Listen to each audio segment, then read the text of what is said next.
Hello दोस्तों, welcome to law friends. दोस्तों, आज का जो हमारा टॉपिक है वो है powers of the queen or king in UK.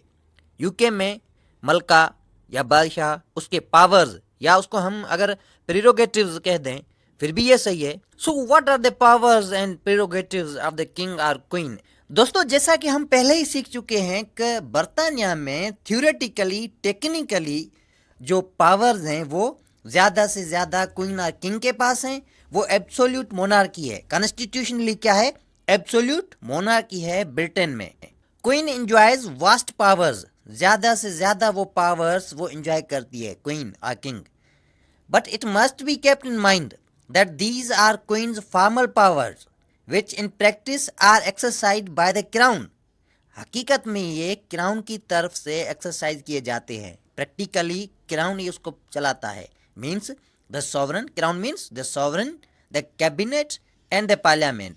जो पार्लियामेंट, कैबिनेट, उनमें जो पीएम है, मिनिस्टर्स हैं हर डिपार्टमेंट के, वो चलाते हैं, एक्सरसाइज वो करते हैं। लेकिन कॉन्स्टिट्यूशनली या हम कहें टेक्निकली जो है वो पावर्स क्वीन के पास हैं। तो आए देखते हैं कौन से पावर्स किंग और क्वीन के पास हैं।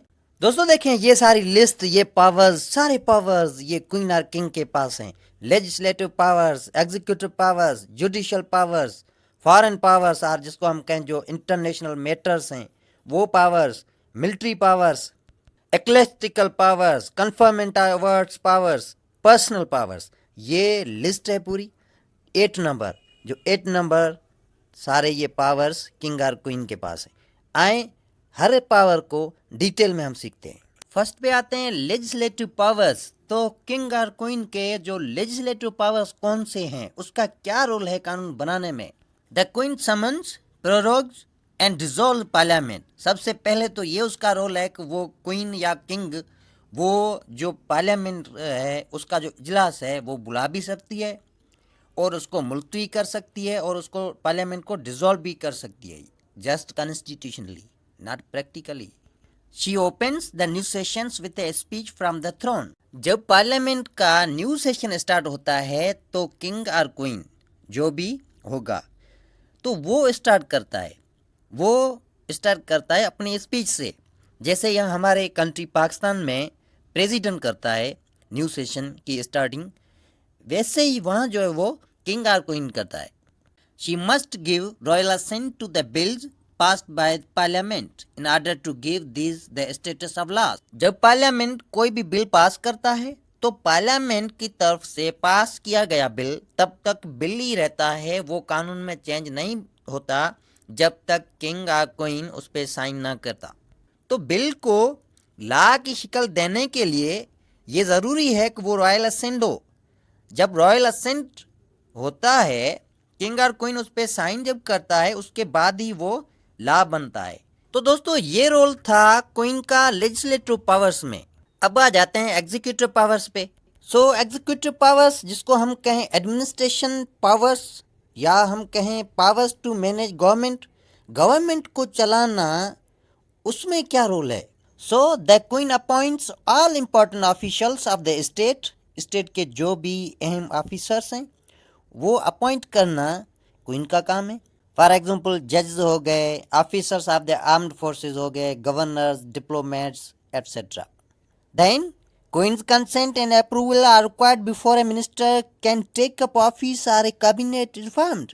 तो क्वीन की कंसेंट और उसकी अप्रूवल ज़रूरी है जब मिनिस्टर कोई बनता है या काबीना अगर बनती है तो काबीना की जो अप्रूवल है वो क्वीन देगी। अगर थ्रोन की पोजीशन पे किंग है तो अप्रूवल किंग देगा।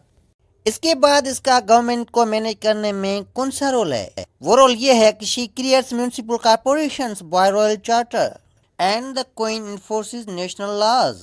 दोस्तों अब बात हैं जुडिशियल पावर्स पे। तो कौन से जुडिशियल पावर्स हैं किंग और क्वीन के।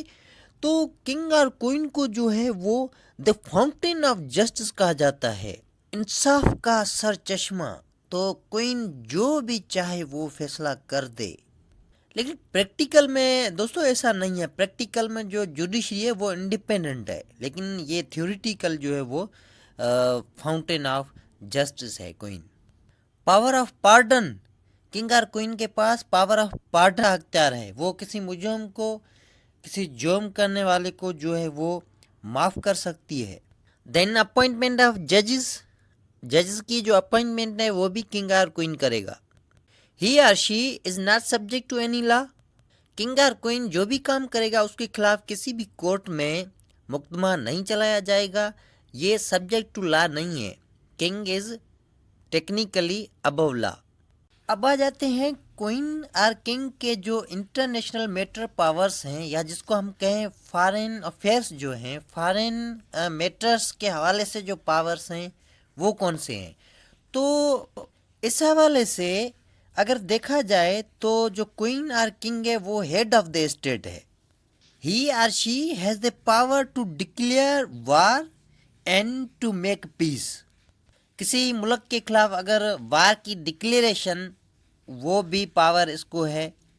तो किस कंट्री से पीस कायम करना है, किस कंट्री से जो है वार करनी है, ये सारा अख्तियार किंग और क्वीन के पास है। देन ट्रीटीज, किसी कंट्री के साथ अगर कोई ट्रीटी करनी है, कोई मुआहदा करना है, तो ट्रीटीज जो भी करेगा वो किंग और क्वीन के पास अख्तियार है, वही करेगा। Then recognition of any country, किसी मुल्क को जो है तस्लीम करना है वो भी इसके ही पास अख्तियार है। देन अपॉइंटमेंट ऑफ एम्बेसडर्स, किसी सफ़ीर की अपॉइंटमेंट का जो पावर वो भी किंग और क्वीन के पास है। तो ये थे इंटरनेशनल और फॉरेन पावर्स किंग और क्वीन के। अब आ जाते हैं मिलिट्री पावर्स पे। तो किंग और क्वीन के जो मिलिट्री पावर्स हैं वो कौन से हैं। सबसे पहली बात कि किंग और queen is the supreme commander of the 3 armed forces. जो 3 आर्म्ड फोर्सेस हैं उसका जो सुप्रीम कमांडर है वो किंग और क्वीन है। तो हर कंट्री के 3 फोर्सेस होती हैं, लेकिन जो लैंडलॉक्ड कंट्रीज हैं उसके 3 नहीं होती। उसकी जो नेवी फोर्स है वो नहीं होती, क्योंकि उसके पास जो कोस्टल लाइन तो है नहीं, इसलिए उसके पास सिर्फ 2 फोर्सेस होती है। लेकिन जिसके पास कोस्टल लाइन है, जिस कंट्री के पास समंदर है, तो उनके पास ये तीनों फोर्सेस होते हैं। तो इन तीनों फोर्सेस का जो चीफ कमांडर है वो क्वीन है। Then she or he has the powers to appoint the armed forces officials. Then तीनों फोर्सेस के जो ऑफिशियल्स हैं उनकी अपॉइंटमेंट का अख्तियार भी किंग और क्वीन के पास है। मिलिट्री पावर्स के बाद हम आ जाते हैं एक्लेस्टिकल पावर्स पे, जिसको हम कहते हैं रूहानी पावर्स। तो रूहानी पावर्स के हवाले से ही और she is the head of church. Church का जो हेड होगा वो किंग और क्वीन होगा। नंबर 2 पे ही और she appoints all the bishops. जो भी पादरी होंगे उसकी जो अपॉइंटमेंट होगी वो भी किंग और क्वीन ही करेगा। Then summoning of church conventions, जो चर्च का कन्वेंशन होगा उसको समन करना भी किंग और क्वीन के ही पावर में है। उसके बाद जो किंग और क्वीन का पावर है कन्फर्मेंट ऑफ अवार्ड्स। जो अवार्ड्स हैं उसका नवाजना वो भी किंग और क्वीन के ही पावर में है। इसके हवाले से कहा जाता है किंग और queen is the fountain of honour. ये जो है वो जो ऑनर है उसका सर चश्मा है। तो इसके मुताबिक ये किंग और क्वीन जिसको चाहे उसको ऑनर दे, जिसको चाहे उसको अवार्ड दे, जिसको चाहे उसको नवाजे। ये क्यों ऐसा है? क्योंकि शी और he is the fountain of honour. बाल उसके हाथ में है, जिसको चाहे। He or she alone can create peers and confer honors and decorations. तो इसके पास ये भी अख्तियार है जो पीयर्स हैं, जो हाउस ऑफ लॉर्ड्स में जिसको बिठाया जाता है, जो वहाँ बैठते हैं, उनका नंबर कम करे ज़्यादा करे, और पीयर किसको बनाता है ये उसके पावर में है। दोस्तों अब आ जाते हैं किंग और क्वीन के लास्ट पावर्स पे, जो है पर्सनल पावर्स। आप ज़रूर सोच रहे होंगे कि पर्सनल पावर्स क्या हैं। आपको तो पता है कॉन्स्टिट्यूशनली और थ्योरेटिकली हर पावर किंग और क्वीन के पास है, लेकिन उसका जो पर्सनल पावर्स क्या हैं इस हवाले से। पर्सनल पावर्स क्या हैं? King can do no wrong. बादशाह सलामत कोई गलती कर ही नहीं सकता, करता ही नहीं है। कोई काम करे तो गलती करे ना, वो तो थ्रोन पे ही बैठा है। जस्ट थ्रोन पे बैठ के जो भी बिल आए, जो भी कुछ आए, उसको जस्ट असेंट करना, रॉयल असेंट देना उसको। ये पर्सनल पावर्स जो लास्ट पावर है king can do no wrong, इस पे कंप्लीट एक लेक्चर है जिसका लिंक मैंने डिस्क्रिप्शन में दे दिया है, वो आप कंप्लीट देख सकते हैं। तो दोस्तों ये थे पावर्स ऑफ द किंग और क्वीन ऑफ यूके। अब मिलते हैं कमिंग लेक्चर में, तब तक के लिए गुड बाय।